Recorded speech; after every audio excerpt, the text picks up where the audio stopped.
पूर्णम् अद पूर्णम् इदं पूर्णात् पूर्णम् उदच्यते पूर्णस्य पूर्णम् आदाय पूर्णम् एव अवशिष्यते। ओम शांति शांति शांति। प्रणाम भगवान। आत्मदर्शी बाबा नगीना साहब जी द्वारा रचित अद्भुत ग्रंथ वेदांत वचन और भगवान ज्ञान कांड का 6वां अध्याय चल रहा है और आज का एपिसोड होगा 44। आप यहाँ से आगे लेते हैं। भगवान मार्ग में जाता उसी तरह उसकी शिक्षा को स्मरण करता और सोचता जाता था। उसे फिर एक दूसरा दोष सूझा और डरा कि घोर निद्रा में निस्संदेह यह न तो मार खाता सा, न धकेला जाता सा, न रोता सा है, वरन आराम में होता है। तो भी वह न अपने आप को जानता है न दूसरों को जानता है। वह भी एक मृतक सा होता है। इसलिए मैं इसमें भी कुछ भोग नहीं देखता। इस कारण फिर तीसरी बार लकड़ियों का बोझ उठाए हुए फिर जिज्ञासा और ब्रह्मचर्य के लिए ब्रह्मा जी के पास आया।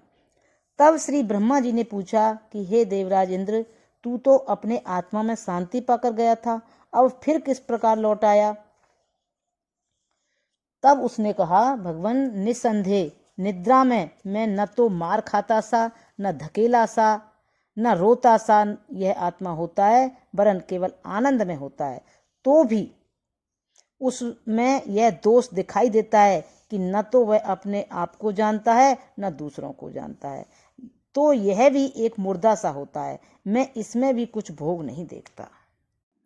तब ब्रह्मा जी ने कहा, हे इंद्र, इसी तरह है जैसा तुमने सोचा है, फिर तुम्हें सिखलाता हूँ। अब 5 वर्ष और मेरे पास रह और ब्रह्मचर्य कर। चूंकि अब थोड़ा आवरण रह गया था, अतः ब्रह्मा जी ने 5 ही वर्ष कहे।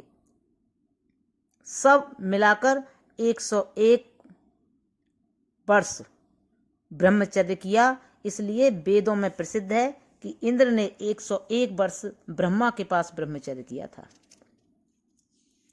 जब देवराज इंद्र ने फिर 5 वर्ष ब्रह्मचर्य किया तो श्री ब्रह्मा जी ने उसे योग्य शिक्षा जिज्ञासु पाकर कहा, हे इंद्र, आंख देखती है किंतु अपने देखने सुनने का निश्चय नहीं करती। इसी तरह कान सुनते हैं किंतु अपने सुनने का निश्चय नहीं करते। जिह्वा चखती है किंतु अपने चखने का निश्चय नहीं करती, क्योंकि आंख का देखना, क्या कान का सुनना, क्या जिह्वा का चखना, सबका निश्चय मन करता है। देखो, कभी कभी मनुष्य सोच में होता है और उसकी आंखों के सामने चीजें निकल जाती हैं। यद्यपि आंख उनको देखती है मगर मन दूसरे सोच विचार में होता है, इसलिए उनके देखने का निश्चय नहीं करता, वरन यूं निश्चय करता है कि मैं सोच में था, मैंने तो नहीं देखा, मेरी आंखों के सामने निकल गया। फिर जब कोई बात कहता है और सुनने वाले के कान बात सुनते भी हैं, यदि मन कहीं सोच में होता है तो फिर तकाजा करता है कि जो कुछ आपने कहा मैंने सुना नहीं, मेरा मन उपस्थित न था, आप दोबारा वर्णन करें।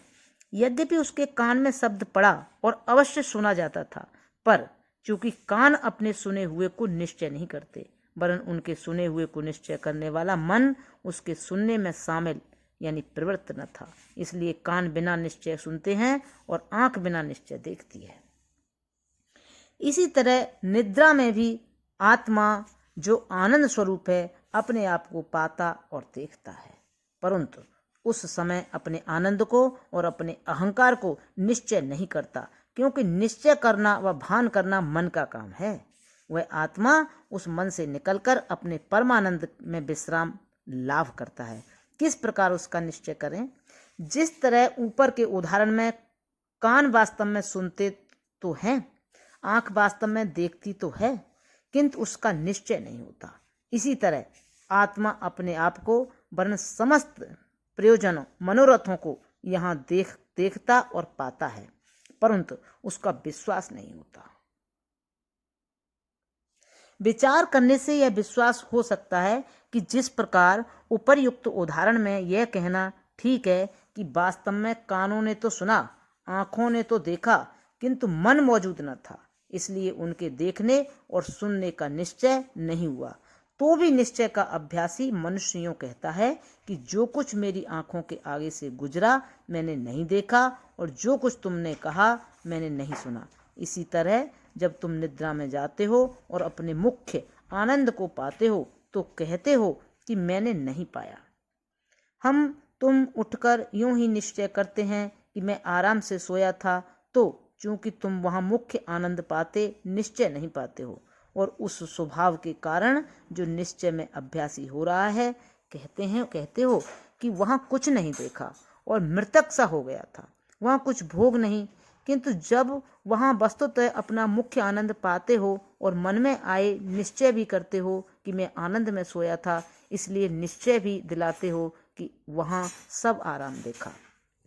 जिस प्रकार कोई मनुष्य ऐनक लगाने का अभ्यासी हो जाता है, तो जब उसे कोई पत्र पढ़ना होता है तो कहता है कि मुझे ऐनक के बिना दिखाई नहीं देता। तो यद्यपि वास्तव में वह अंधा नहीं होता, तो भी ऐनक के द्वारा देखने का अभ्यास उसे हो जाता है, इसलिए उसके द्वारा जो कुछ देखता है निश्चय करता है। यदि विचार किया जाए तो देखना काम आंख का है, ऐनक का नहीं, क्योंकि अंधे के पक्ष में ऐनक भी क्या कर सकती है। तो भी अभ्यास के कारण जब ऐनक नहीं पाता तो बिना उसके कहता है कि मैं अंधा सा हूँ। ऐनक मिलेगी तो पत्र पढ़ा जाएगा और ऐनक को खोजता फिरता है। इसी तरह मनुष्य भी प्रत्येक दृश्य, प्रत्येक पहचान का निश्चय मन से करता है और यही उसका अभ्यास है।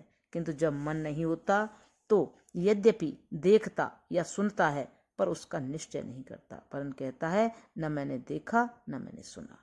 तुम भी मन के निश्चय के अभ्यासी हो, इसलिए सुसुप्ति में अपने आप को जानते, पहचानते और परमानंद को पाते हुए भी कहते हो कि यहाँ तो कुछ भी भोग नहीं। यद्यपि आंख भी देखती है तो इसी आत्मा के कारण, कान भी सुनते हैं तो इसी आत्मा के कारण, जिह्वा भी चखती है तो इसी आत्मा के कारण, मन भी निश्चय करता है तो इसी आत्मा के कारण, तो क्या यह आत्मा जो अपना निजी देखना, निजी सुनना, निजी चखना और निजी निश्चय करना रखता है, अंधा, बहरा, झूठा हो सकता है? कदापि नहीं। वरन उसकी उपमा तो ऐसी है जैसा कि कोई तेज गर्म पानी में हाथ लगाए और कहे कि पानी गर्म है, आग गर्म नहीं, तो उसके ज्ञान में अंतर है, क्योंकि पानी में गर्मी आग के कारण से है। अग्नि तो ठीक गर्मी स्वरूप है, पानी में गर्मी अन्य की है, निजी नहीं, इसलिए गर्म तो है परंतु गर्म रूप नहीं। अग्नि में तो उष्णता दूसरे की नहीं, निजी है, इसी कारण गर्म रूप कहलाती है।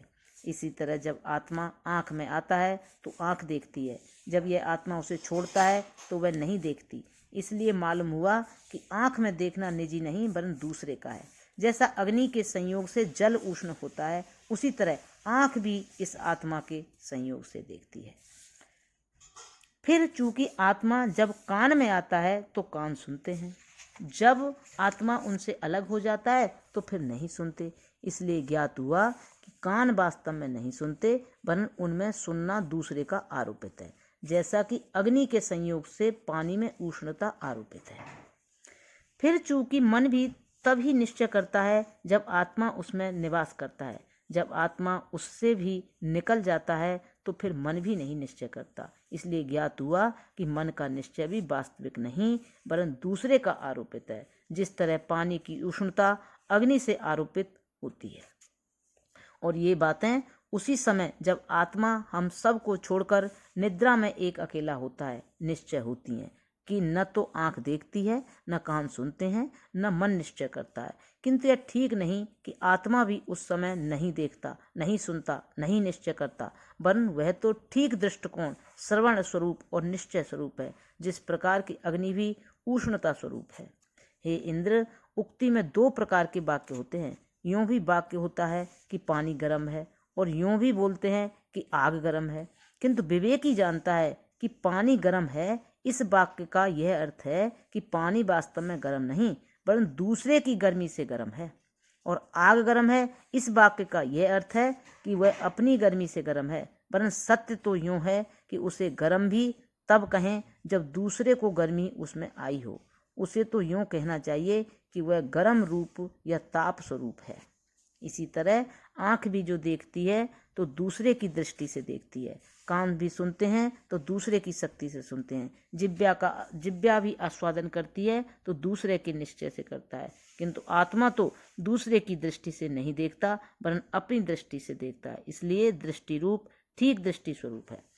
फिर चूंकि आत्मा दूसरे के श्रवण से नहीं सुनता वरन अपने ही श्रवण से सुनता है, इसलिए ठीक श्रवण स्वरूप है। इसी तरह आत्मा दूसरे के निश्चय से निश्चय नहीं करता वरन अपने निश्चय से निश्चय करता है, इसीलिए ठीक निश्चय स्वरूप है। बहुत क्या कहें, सब शरीर इसी के अस्तित्व से अस्तित्वमान है। वास्तव में कुछ भी विद्यमान नहीं बल्कि सब दूसरे के अस्तित्व से विद्यमान है, इसलिए कल्पित और मिथ्या है। किंतु आत्मा तो दूसरे के अस्तित्व से अस्तित्व नहीं रखता वरन अपने अस्तित्व से विद्यमान है, इसलिए अस्तित्व रूप व ठीक सत्व स्वरूप है।